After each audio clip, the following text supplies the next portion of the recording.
Good evening, everyone, and welcome back to Agile London. I can see a lot of returning faces here, so great to see you all, and thank you for coming back.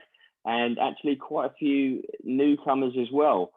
So, as you may or may not have noticed, we did sort of take a couple of months out.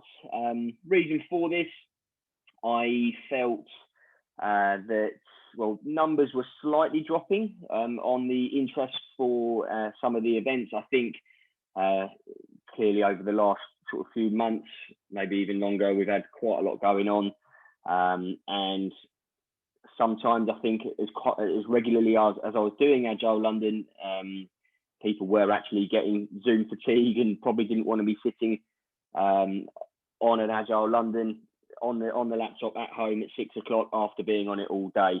But if, like me, we've been going back to the office a little bit, it's really nice to still be able to keep the ball rolling on Agile London and getting everyone involved still. And we've got a really great one tonight. So I've been speaking to Alexandra Knox. She's a transformation delivery lead at Carta Europe. And she'll be speaking to us this evening about forecasting.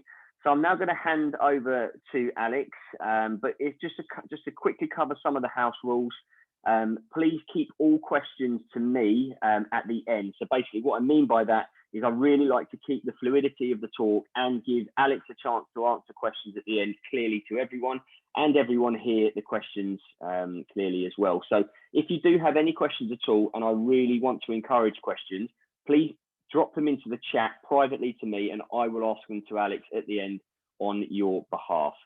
Also, if you could all just stay on mute throughout the session, that would be fantastic, because I really want to give Alex a nice clear run at her talk tonight. So it's actually her first time talking on a meetup, just to add a bit more pressure to her. Sorry, Alex.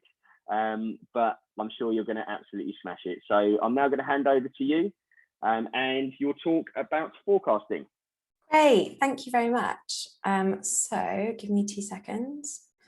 I will just do the horrible part of trying to figure out Zoom. I've done it wrong. Here we go. Oh, sorry, we did just practice this as well, didn't we? And I'm doing it, it's not working because I've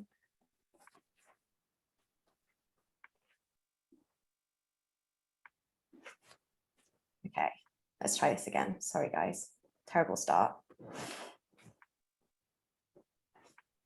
Okay, can you all see the deck and not my presenter notes? Looks wonderful. Good. Okay, sorry about that. Technical difficulties. So yeah, thank you for the introduction, Alex. I am also called Alex, Alexandra only to my parents if I've done something wrong. I am a transformation delivery lead is my title, because I'm kind of focused on a slightly different role at the moment. But up until now, I have always led the Agile, or more recently led the Agile Delivery Lead community of practice at Carta. I've been at KNC for just over 5 years, and in that time worked as an Agile Delivery Lead across around 10 different projects. And I've learned lots along the way, lots about what not to do, but also a bit about what things do work well. And one thing I'm particularly passionate about is forecasting. So that's what I wanted to chat to you about today. So just to share a tiny bit about Carta before I get started. So Carta are a global technology, data and experience consultancy. We have around 1,600 specialists across engineering, design, strategy, product and delivery. And we're situated across both Europe and the Americas. And we're also currently hiring across most of those disciplines, including for Agile delivery leads and product owners. I'm the hiring manager, so please reach out to me if you're interested. The hiring manager for Agile, so please reach out if you're interested in that. And I'm also closely linked to the product team, so yeah, definitely get in touch, or feel free to check out LinkedIn or our website for more info. So, agenda for today, what I'm going to cover. First, I'm going to talk about one quite common approach to forecasting using estimation and some of the challenges that I found with that approach. I'm then going to talk about an alternative approach to forecasting, which is using historical data rather than estimation, and the benefits that I found by doing that. And then I'm going to share some tools that you can use to create your own forecasts. Including some kind of key considerations when creating and sharing those. Hopefully you should come away with some tips and tricks to help you forecast with a bit more confidence, or some new trials, some new approaches that you can trial out. So I'm going to start by talking about using estimation to forecast, as mentioned. So a big question as someone in a delivery role, as I'm imagining most people or a lot of people on this call are, and actually even for the entire team, is, when will it be done? And it's a really complicated, hard question to answer. So a common approach to answering this, and it's one that I've seen and done myself lots and lots of times, is to use estimation. So we start by kind of understanding the details of each of the items within our backlog. We work really closely with the team and different disciplines, cross-functional reps, to estimate or, relatively size each story or each item. Then again, working closely with the team, we estimate how many story points or t-shirts or, similar metric can be completed per time box or per sprint. And then that's turned into a delivery plan or a roadmap. And then, we iterate on that as we complete more time boxes and more sprints, and we update and see what we've delivered and use that to inform future forecasts. But I've found some challenges with this approach. The overarching one, I think, is that it's really, really tough to estimate complex tasks. And so I thought we could do a little experiment, or a little, just try it out. And don't worry, no need to kind of shout out, you can just do this in your heads. But I wanted to ask how long you think it would take to estimate, or how long you estimate it would take for you to build this simple Lego model. So you're probably thinking, right, there's 5 blocks, the design's pretty simple, there's an image that I can copy. Most people are probably thinking, under 30 seconds, maybe a minute max. What about this one? So I wouldn't know where to start. I mean, I'd probably try and count the number of blocks. I don't know. And there's definitely a really terrible joke in here about needing to be a wizard to estimate this accurately. But as I said, it's terrible, so I'll leave it there. But the point is, it's easy to estimate simple stuff, but building software isn't simple. And unfortunately, it doesn't come with a set of instructions like Lego does. So the caveat to this is, I'm not saying that it's not possible to estimate well or in some way accurately.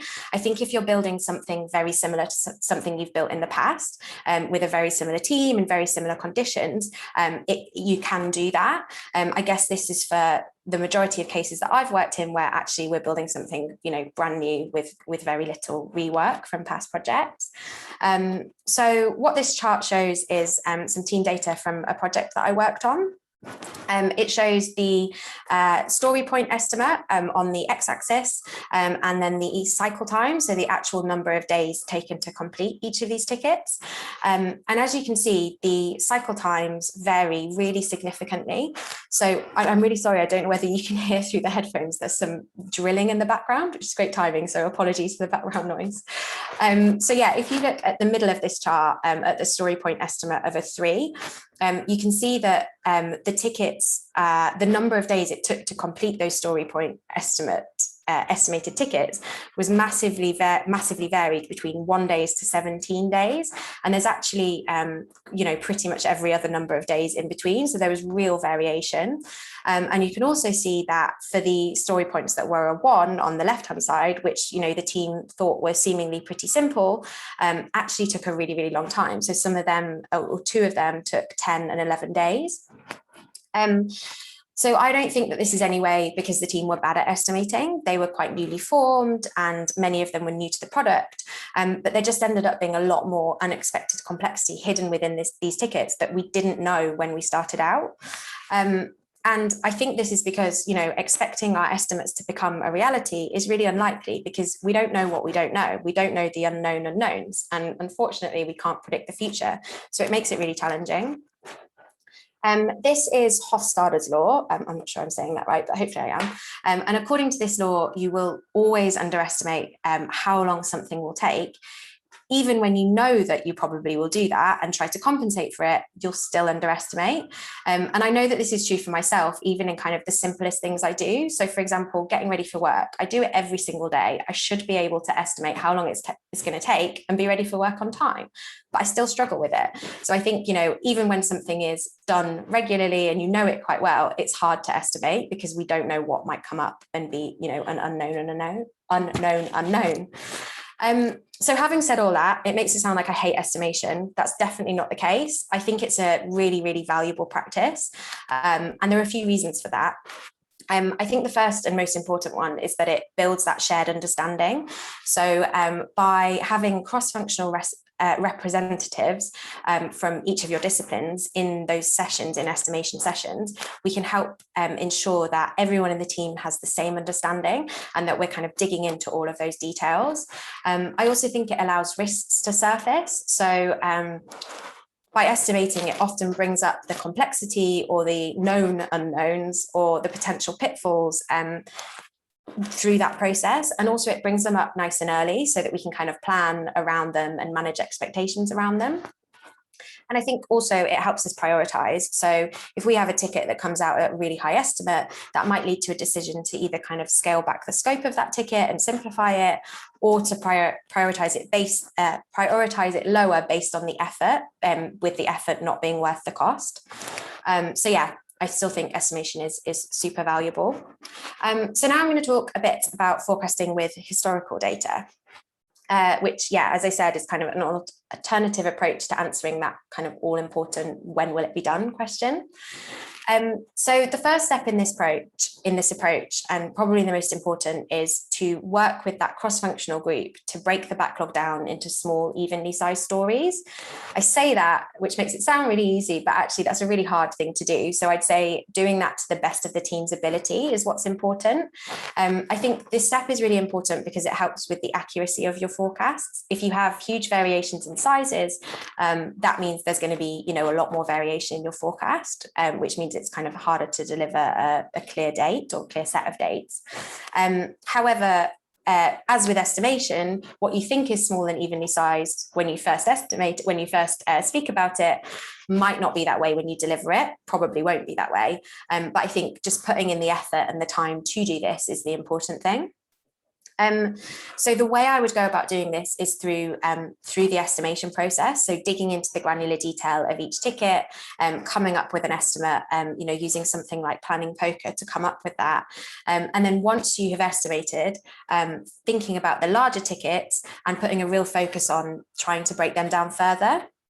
However, having said that, one thing to be really careful about, and it's something that I've fallen into the trap of previously, is breaking them down really small just for the sake of it, so that it makes your forecast work. The tickets obviously still need to make sense from a development perspective. They need to be testable. They need to be able to flow through your system, all of that kind of stuff. So that's just kind of a bit of a watch out. So I also think breaking down tickets into small, evenly sized pieces is also really helpful for productivity and your workflow. So it helps tickets flow through your system more quickly and efficiently. So if you imagine you have a really big ticket that spends ages in development, that will likely create a bottleneck with not much flowing through to your test team. And they could be potentially, twiddling their thumbs. So that could kind of lead to an increase in waste on your project. So I think this also, an added benefit is that it really helps with that. So yeah, first step, breaking the backlog down into small, evenly sized stories. Then the second step is to look at the team's past throughput data.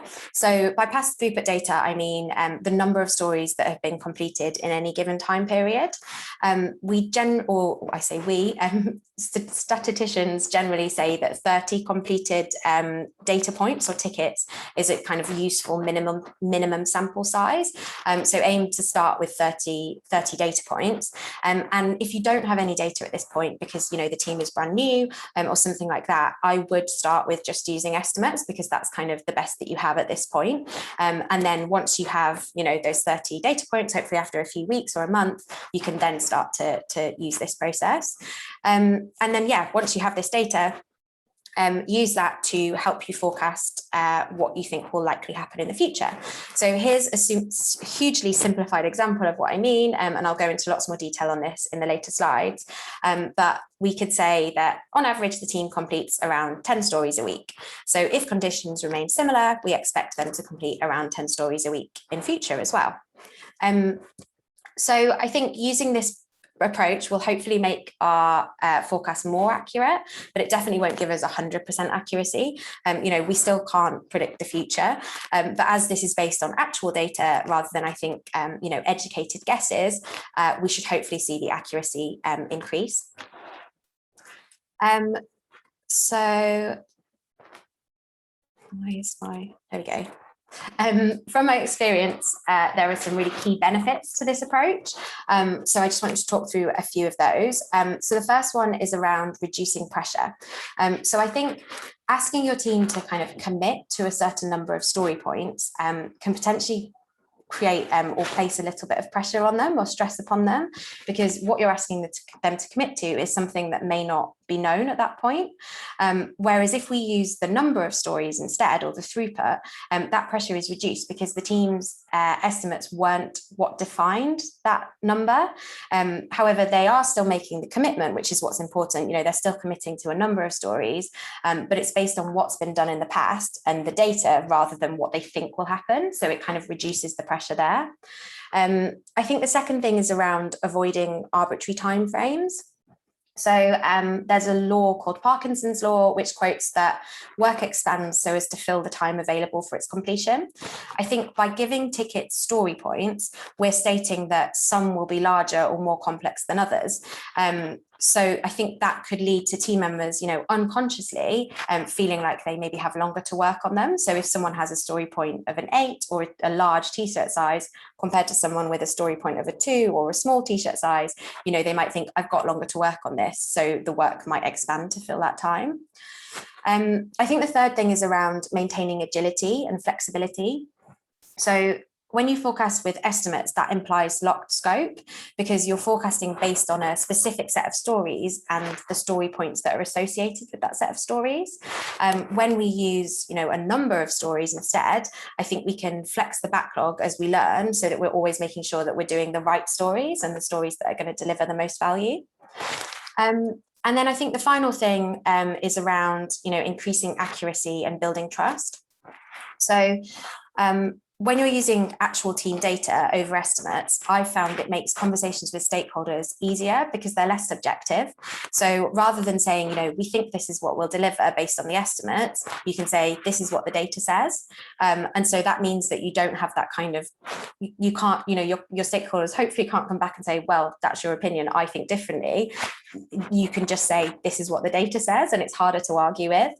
And I think also, hopefully this kind of increased accuracy means that the team deliver on time or closer to time, the time planned more often, which, builds that kind of trust and rapport with your stakeholders as well.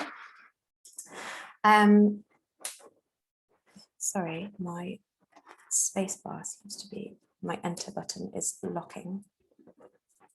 There we go. It keeps sticking. So yeah, I wanted to now share some options for tools that you could use to help run forecasts using historical throughput data. There's a few options. And I'm going to share some templates and links to the specific tools that I've used for each of these. So you can kind of have a play around with them and hopefully make them work for your project. Hopefully you'll find them useful. People, may have used some of them before, but hopefully there'll be something in there that's helpful. I'll either share those on Zoom or chat to Alex how we can share them with you. But just before I jump into that, I just wanted to call out some kind of key considerations to take into account when you're creating and sharing your forecasts. So the key thing in my mind is around under-promising and over-delivering rather than the other way around. And I think other considerations, think upfront about any risks, blockers or dependencies, because these will obviously potentially have a big impact on your forecast. So it's good to kind of think about the impact, but also call those out upfront. I think also think about any changes that might have happened to your team since your data set was pulled. So based on the data that you're using, since that data was collected, have there been changes such as, do you have lots of holiday coming up because it's summer? Has your team grown by 1 or 2 people? Are they working on something that's kind of brand new or much more complex? Because these could, again, all kind of impact that forecast. The third thing is around keeping the forecasted increment as small as possible. So I've always tried to aim for around 6 weeks max, because that means, and that could be, an epic that you're working on or a milestone that you're working towards. I think having it as a small amount of time means that you can learn from the further data that you gather whilst going through that process and adapt your future forecasts. And it also means that you avoid the potential of having kind of a really huge forecast where your date just keeps being pushed back and back and back, which isn't nice for anyone. So the fourth thing is around including a buffer, so that you can kind of account for any additions that you want to add. So as you learn more, as you deliver some of your earlier stories, you might want to flex the size of the backlog, either to break stories down further or to add in additional stories that will deliver extra value. The fifth thing is around sharing a date range where possible rather than specifics. So despite the kind of hopefully increased accuracy that you'll find using historical data, we still can't say for certain that the last 6 weeks are going to be the same as the next 6 weeks. But if you give a range, you're not going to be locked into one specific date that everything will become pinned on. And so that hopefully gives yourself and the team time and space to kind of manage that unexpected, the unknown unknowns. That's hard to say, unknown unknowns. Share your forecast early and often. This is the final one. I think this is a really good thing to do with both your team and your stakeholders. It should avoid any nasty surprises, and it should also mean that, for your stakeholders, they can take that information and make decisions with the most up-to-date information to hand. And I think also it keeps both the team and stakeholders engaged and empowered in the process and in what we're doing. So I'm going to jump into what is going on with my enter button. I'm really sorry about this. Okay, I'm going to jump into the first approach, which is using average throughput. This is quite a simple one. So it's literally looking at the number of tickets completed over time. So the chart on the right shows the iteration end dates. On the x-axis, we've got the iteration end dates. So these were 2 weekly iterations. And then on the y-axis, the number of tickets completed per iteration. So by gathering this data over time, we can then use it to, forecast what we think might happen in the future. So in this example, you can see that the mean average throughput is 25 tickets every 2 weeks. And so that ranges from 22 to 28. And therefore, we can say something like, we'll likely complete 50 tickets, as an example, in 3.5 to 4.5 weeks, with 4 weeks being the mean. So yeah, that's the first option. The second option or approach is using a burn up, but including a projection within that. So on this chart on the right, the x-axis shows the dates completed, or the dates the tickets were completed, and the y-axis again shows the number of tickets. There are a few lines to talk through here, so I'll do them one by one. The lower dotted purple line shows the original number of tickets included within this forecast. So that might be, the number of tickets within a specific epic that we're working on. And then what we've included here is, with the upper dotted line, a buffer. So in this case, it's a pretty healthy 50% buffer, but obviously you can work with your stakeholders and your team to figure out what makes sense based on what you're working on. And then the solid purple line shows the current total number of tickets that we need to do. So you can see here in this example, we're eating into that buffer ever so slightly. And then the green line shows the number of tickets that we've completed, the solid green line. And then the green dotted line shows a projection of when we'll likely complete all of the tickets in our backlog. So where the purple solid line and the dotted green line intersect is the date that we'll likely complete those tickets. And then you can see the grey lines on either side as well. They show a 15% range on either side to allow for those kind of unknown unknowns. And yeah, obviously all of these buffers and ranges, you can tweak those to whatever makes sense to you and your team. So we can use this chart to say, based on our average throughput to date for this epic of this forecast, we'll likely complete the 10 remaining stories in 6 to 8 working days if we don't add any additional tickets to the backlog. And that range seems quite small, but because we're only working with 10 remaining stories, that obviously is lower because of that. So the third approach, third and final, is a Monte Carlo simulation. So I just wanted to give some initial information about what this is for anyone who might be unfamiliar to it. And also I just want to share a caveat here that I'm definitely not qualified to talk about statistics in detail.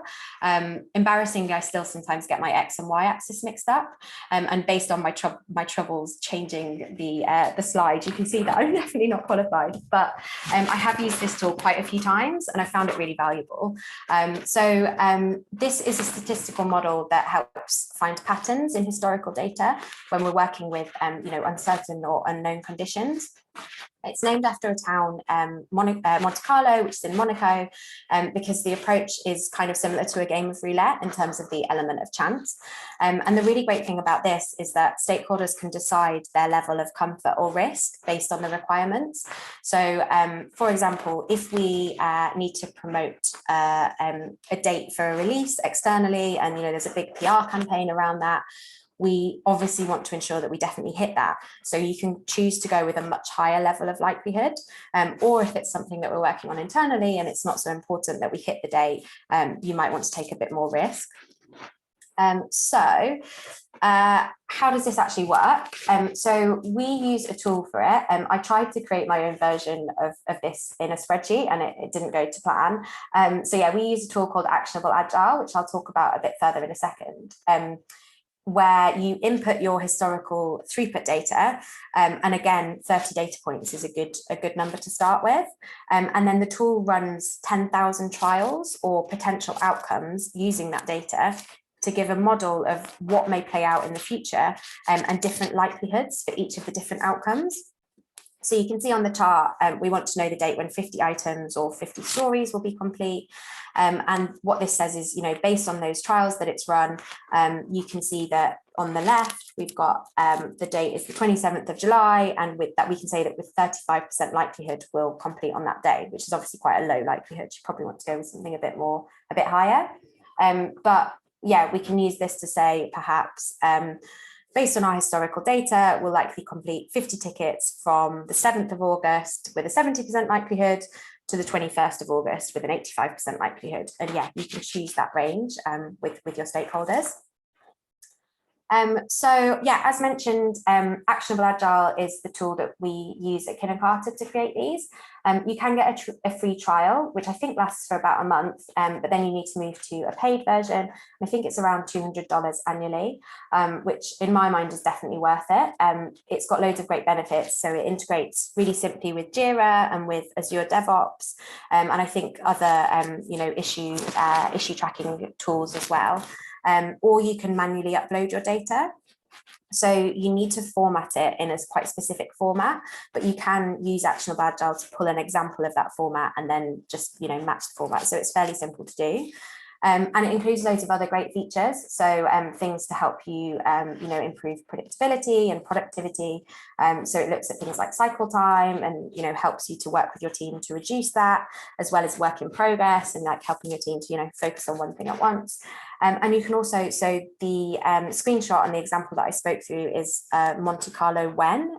So that gives you, that tells you when you're likely to complete a number of items that you select. So in this case, on the screenshot, it was 100 items. You can enter that number and it will tell you when. And there's also a Monte Carlo how many. So in that case, you can put in if you have a fixed date for when you need to deliver and you want to know how many of your tickets you can deliver in the range, that can give you that. So there's different versions. So in terms of collecting the throughput data, to create the forecasts, there are various options here too. So manual collection is the first one, just using a spreadsheet that you update daily, weekly, fortnightly, based on your Kanban board or your ticket tracking board, whatever you use.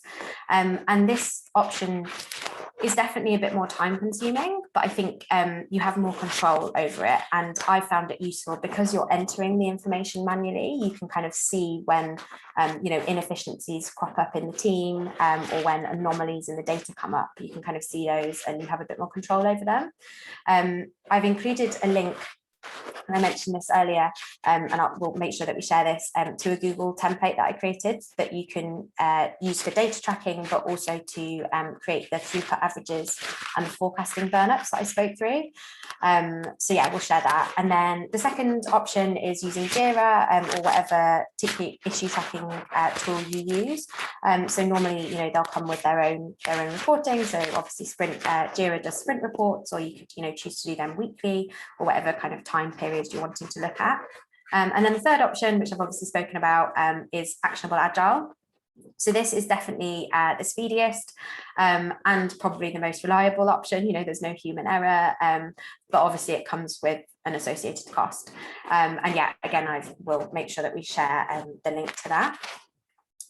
So to summarize, key thing that I think it's important to remember when forecasting, and I've mentioned it already, but to under promise and over deliver.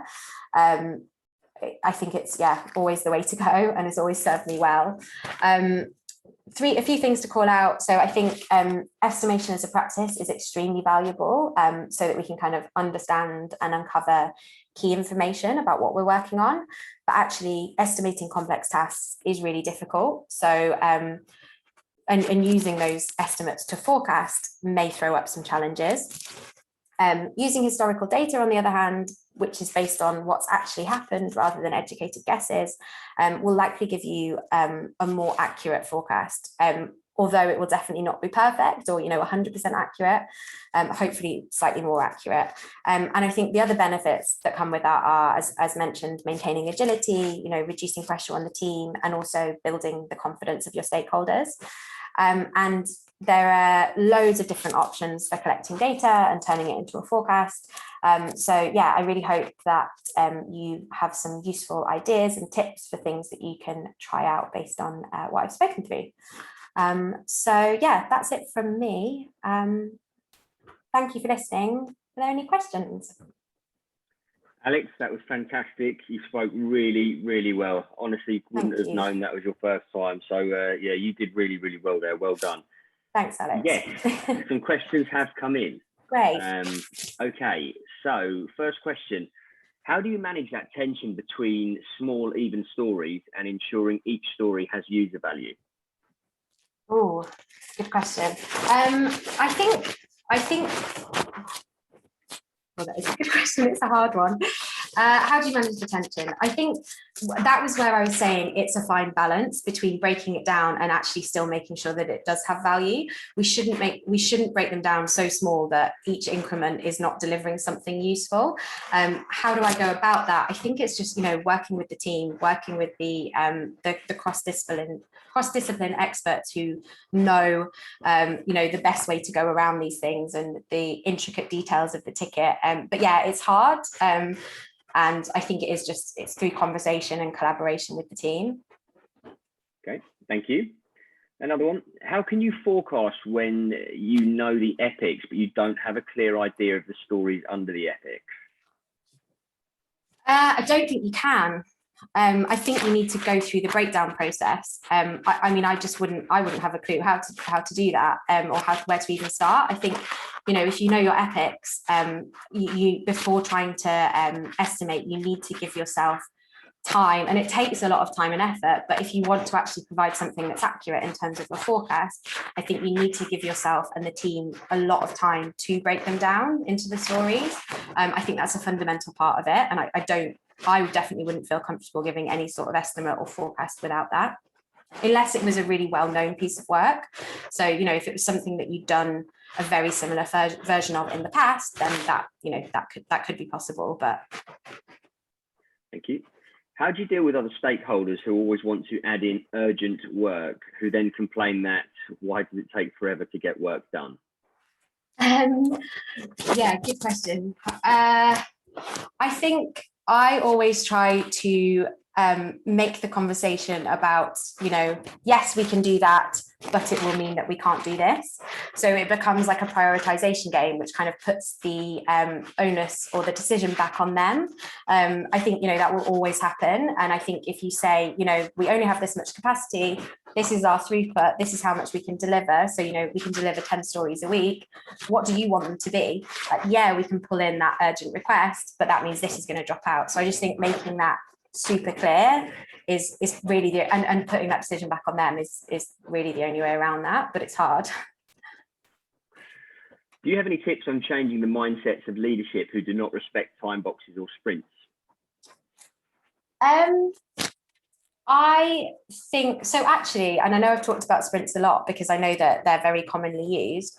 I prefer to work in Kanban, where we more work with a flexible backlog. But I think actually most kind of clients that I've worked with or stakeholders that I've worked with kind of push for working in sprints because they want to know what's going to be delivered when, and sprints gives that kind of clarity. So I think in terms of pushing back, like I think actually if your stakeholders are saying, we don't want to work in sprints, we don't see the value, as long as you're giving them some sort of plan of what you're going to deliver over a certain time period and giving them clarity on that, hopefully that will give them what's needed. Does that answer the question? I hope so. With regards to giving a data range, how have the stakeholders taken this?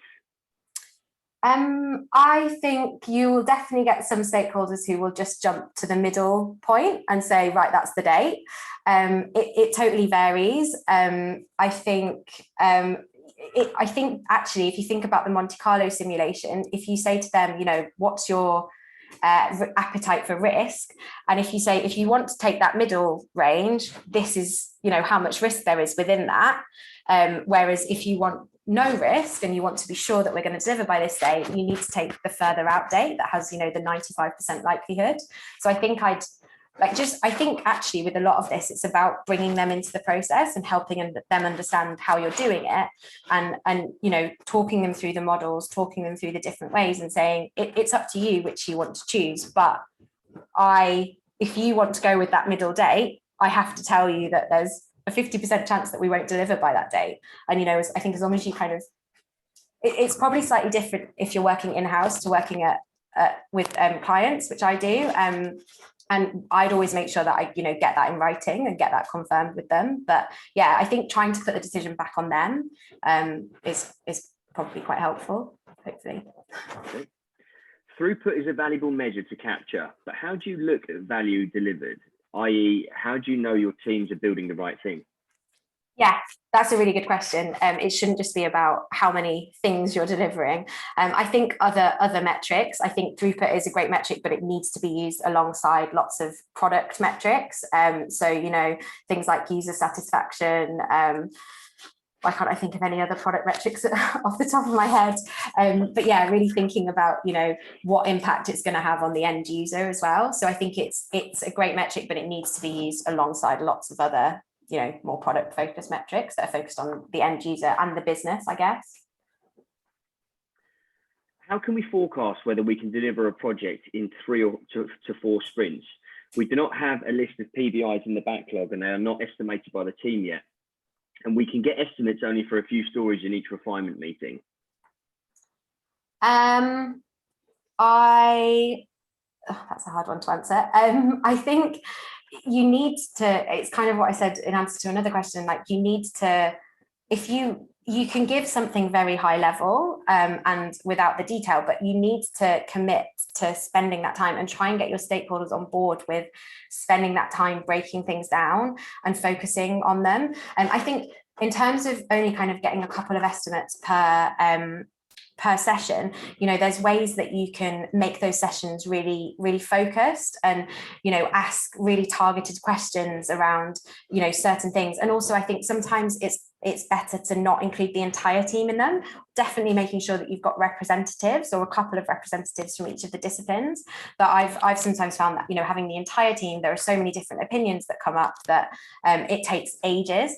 But actually, I think you could have a smaller group really digging into the detail, so trying to figure out assumptions, dependencies, risks, like technical details, all of that kind of stuff, and then bring the estimation to a smaller group, and use tools like planning poker, and if everyone agrees on the estimate, move on quite quickly. So I think there's probably some, for a delivery person, there's probably quite a lot of facilitation that needs to happen, and like not pen pushing, that's the wrong word, but kind of keeping things moving and pushing the team to keep moving. But yeah, it does take time, and I think if you get pushed back on the time that it spends, like, you need to understand those tickets. Everyone knows that that's a valuable and important thing to do, and by understanding those details up front and early, when I say up front, I don't mean all of the backlog, but the next kind of increment, as early as possible, you're actually massively de-risking it, and you're going to ultimately deliver more because you know about that stuff up front. And I think, sorry, this is a waffly answer, I think one of the things is about, if you know that something's going to be massively complex, you can choose not to do it, you can choose to de-scope it because the value isn't worth the cost, but without doing that, spending that time up front, I don't think we can get to that. Thank you. Final question that's come in: how do you feel this pandemic and remote working has affected agile ways of working? I think it's in some ways made it, well, in a lot of ways made it harder. The agile, one of the agile principles is face-to-face communication. You lose a lot through video communication as opposed to face-to-face. I think it's harder to build team morale and build the team, which is a really, really important factor to actually productivity. But in some ways, I think for Kin and Carta, it's brought around a bit of a Miro revolution, which I think is actually a really excellent tool. And I think a lot of the workshops that we run now, things like an estimation session, whereas in the past that might have been everyone sat around a table and you use planning poker cards to come up with your estimate.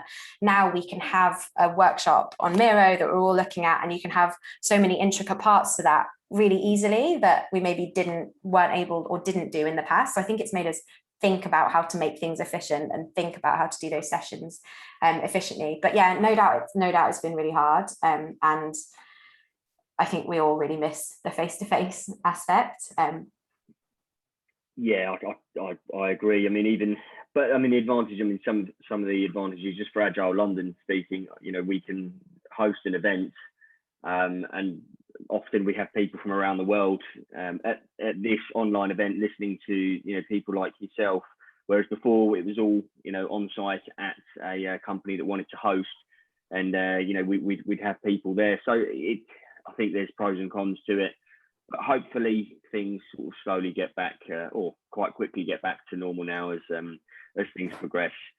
Alex, thank you very much. As I said a moment ago, your talk was fantastic, really, really interesting. You spoke really, really well, and it's great to have people like you involved. Alex actually reached out to me, so was really proactive to approach me and want to speak with Agile London, so that was brilliant. So massive kudos for that. We will be running future sessions. I've not got one booked in quite yet. If you do want to talk, please reach out to me, just like Alex did, and I'm absolutely open to hosting more sessions. There is some lined up, but we're just sort of finalising dates now. If you are looking for work as well, do reach out to me. We do have things on at the moment. It's an incredibly busy market, so there are certain jobs on at the moment. Product is really, really busy for us, so if you are a product manager, do reach out. But yeah, thank you very much for joining us this evening, and I hope to see you all soon. Alex, once again, thank you, and yeah, I'll catch you all soon. Thanks. I was just going to say, if I didn't properly answer your question because I was on the spot, or if you have any more questions, feel free to reach out on LinkedIn. I'm very happy to answer any more questions people might have. Oh, and we should share the links, Alex. I'll chat to you about how to do that. Sounds good. This session has also been recorded and will be up on our YouTube channel as well. Yeah, I'll put those links that Alex will send over onto the Agile London meetup page, so it's everyone can have access. All good. Perfect. Thank you very much, everyone, and thanks again, Alex. Hope you all have a lovely evening. See you later. Bye, everyone.